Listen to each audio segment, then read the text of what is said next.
Today we are actually trading in this beautiful RAM TRX.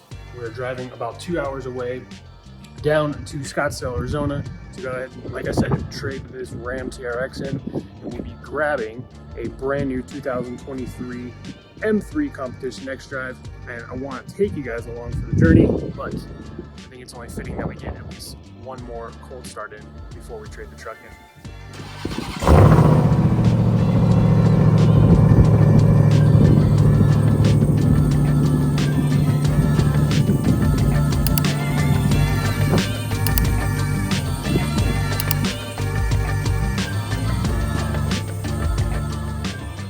So let me explain myself.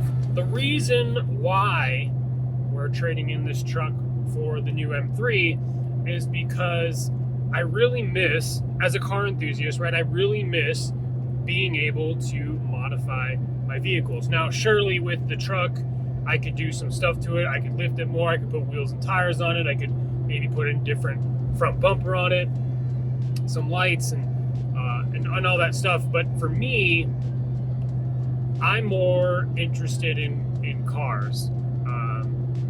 So if you don't know, back in the garage, I don't know if you happened to catch it, but we have a Gen 5 Viper, a 2014 Viper TA with about 20,000 miles on it. Beautiful car, it's immaculate, and it's done. Like, everything that I could possibly want to do to that car is done, other than like upgrades to the engine. So whether that's like twin turbo or even heads and cam package, like those are all things that are gonna cost at least 20 grand to be able to get into modding that car, which right now is not something I have available to be able to spend money on like that. So instead of doing work to the truck, my thought was to be able to trade in the daily driver, trade in the TRX, get an M3, because that platform can make a ton of power with just very little mods. Like, you can put downpipes, intakes, and get a tune on it and be a pretty quick car. Not only that, but like all the visual modifications that I plan on doing to the car. So I'm already very, very excited to pick up the car today, and I already have a ton of mods in the works. I've already ordered a bunch of stuff before I even picked up the car. But we'll get into the story on how I found this particular car and the spec once we get to the dealership.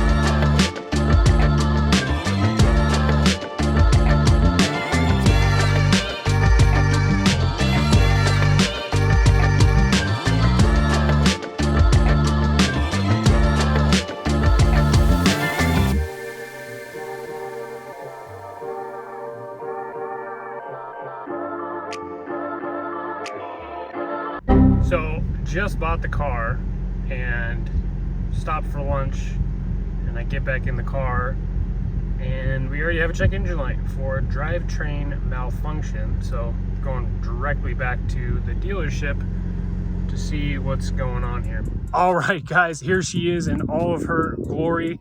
I'll tell you what, these videos do not do this color justice at all. So as you can see it, we have the frozen blue and we have the orange interior, and this car just, I don't know, it fits my personality so well. I'm in love with the car. 10 out of 10. Just initial impressions. Obviously that's yet to be determined based on like some longer term use, but this is what we picked up yesterday.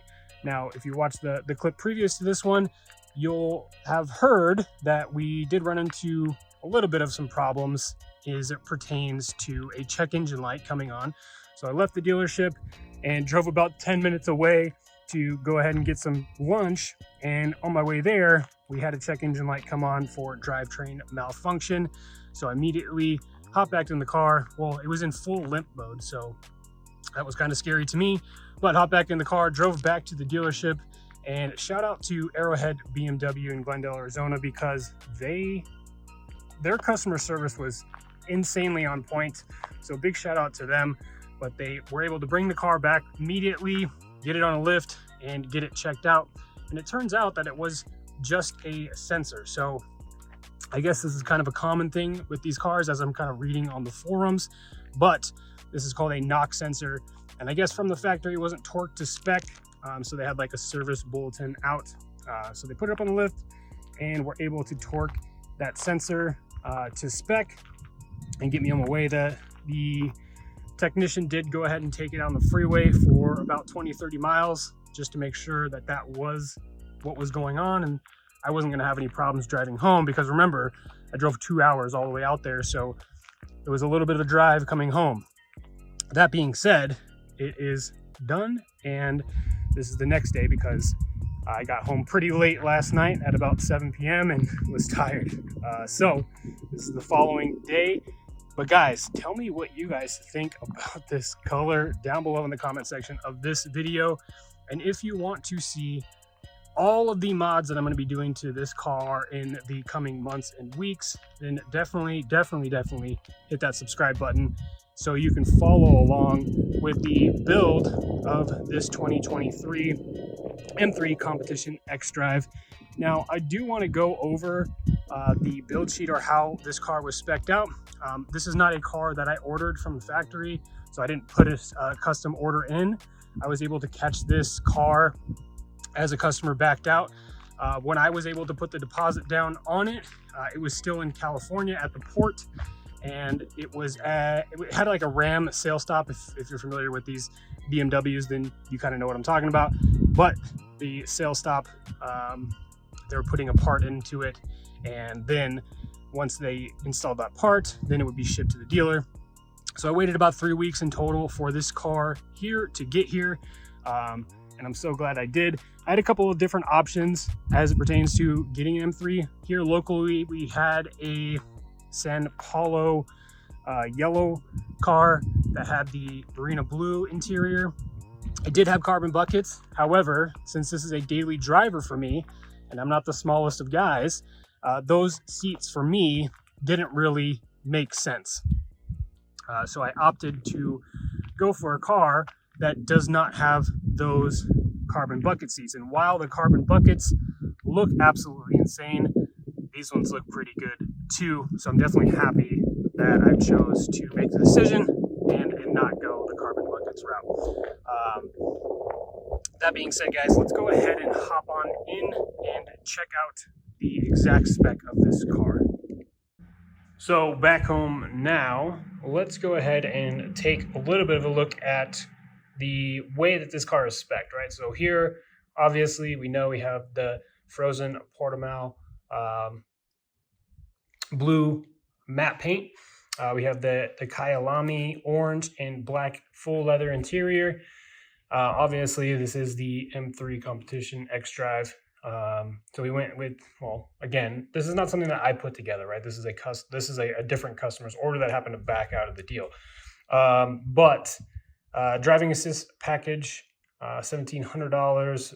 Parking assist package is $700. And this driving assist package, I used that, like the autopilot, all the way home, like 2 hours on the road, and it was absolutely amazing. So big fan of the Driving Assistance Pro.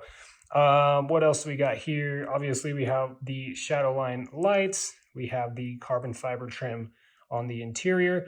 So this car did not come with any carbon fiber trim like on the exterior of the car or anything like that. But I've already got all that stuff ordered, so it is on the way. So stay tuned for all of that stuff. What else we got here? We have, obviously, the laser lights. I don't know how you can spec one of these cars and not get the laser lights. Oops. But yeah, they look absolutely insane as well.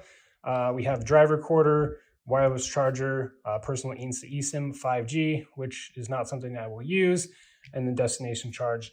So MSRP was $93,195.